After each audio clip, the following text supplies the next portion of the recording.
오늘 정치톡톡은 이기종 기자와 함께합니다. 어서 오세요. 예, 이낙연 전 대표 얘기부터 해보겠습니다. 앞서 리포트 보니까 공항에 지지자들이 꽤 모였었는데 얼마나 나왔나요?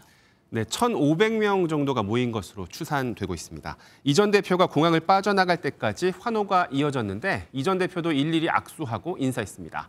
민주당 30, 윤영찬 의원 등 현역 의원 6명도 나왔습니다. 예, 발언에 관심이 집중이 됐는데 꽤 오랜 시간 현 정부 비판만 하고 당내 현안에 대해서는 언급을 안 했죠? 네, 윤석열 정부의 국정 운영, 특히 대외 정책을 비판했습니다. 이렇게 강도 높은 발언으로 본격적인 정치 활동 의지를 내비쳤다는 해석이 나옵니다. 하지만 기자들의 계속된 질문에도 민주당 내부 문제에는 입을 굳게 다물었습니다. 저에게 듣고 싶으신 말씀도 많을 것입니다. 그런 얘기들은 앞으로 나눌 기회가 얼마든지 있으리라 믿습니다. 글쎄요, 시점의 문제였을까? 이유를 뭐라고 봐야 됩니까? 이 전 대표의 발언이 이재명 흔들기로 비춰질 수 있기 때문입니다. 친명과 비명 간 갈등, 이 대표 사법 리스크가 여전한 가운데 이 전 대표가 비명계의 구심점이 될 수 있다는 전망도 나오고 있는 상황이거든요. 이 전 대표의 총선 역할론도 제기되고 있습니다. 측근 의원들은 원론적인 답을 내놨습니다.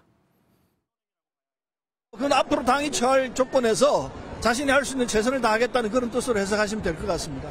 역할을 안 하실 겁니다. 민주당은 이 기자가 얘기한 대로 비명, 친명 충돌하고 있는데 이 전 대표의 귀국을 바라보는 당내 반응은 어땠어요? 네, 한 친명계 의원은 당 상황이 달라질 일은 없을 거라고 잘라 말했습니다. 친이낙연계라 할 만한 의원들도 많지 않다. 개파 간 갈등이 점화될 가능성도 일축했습니다. 비명계의 한 의원은 이 전 대표의 귀국 후 활동을 지켜봐야 한다며 개파 갈등 문제는 오히려 더 조심스러워질 거라고 말했습니다. 다만 이재명 대표 체제로 총선을 치르기 어렵다는 불안감이 있는 만큼 이 전 대표가 소환될 수밖에 없다는 관측도 나오고 있습니다. 예, 정치권 다른 소식도 살펴보도록 하겠습니다. 여야가 잇따라 수산시장을 찾고 있는데 메시지는 달라요.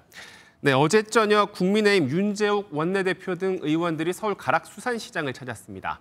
민주당을 중심으로 제기된 오염수 괴담이 소비에 악영향을 준다는 걸 보여주려는 거죠. 아무래도 영향이 많이 있죠. 아유, 큰일이네요. 그리고 운동기 아닙니다, 지금. 시장 안에 설치된 찾아가는 방사능 검사소에도 갔는데요. 일본산 가리비의 수치를 측정했는데 기준치 이하였습니다. 국민의힘은 과학과 진실을 통해 괴담과 선동이 발붙일 곳이 없도록 하겠다고 강조했습니다. 예, 그럼 민주당은 어떻습니까? 여론전을 계속 확대한다는 거예요?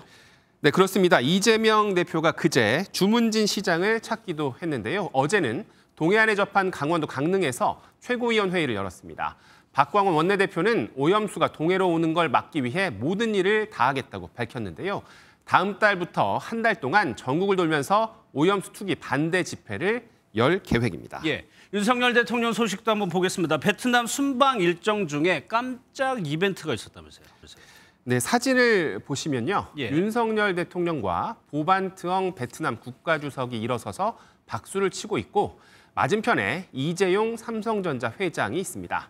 현지 시간 23일 열린 윤 대통령 환영 국빈 만찬 중에 이 회장의 생일이라는 사실이 알려지면서 베트남 측이 케이크를 내왔고 깜짝 생일 파티가 열린 겁니다. 이날 만찬에서는 자국 기업인을 상대 정상에게 직접 소개하면서 테이블을 도는 환담 시간도 있었다고 합니다. 예, 잘 들었습니다. 정치부 이기종 기자였습니다.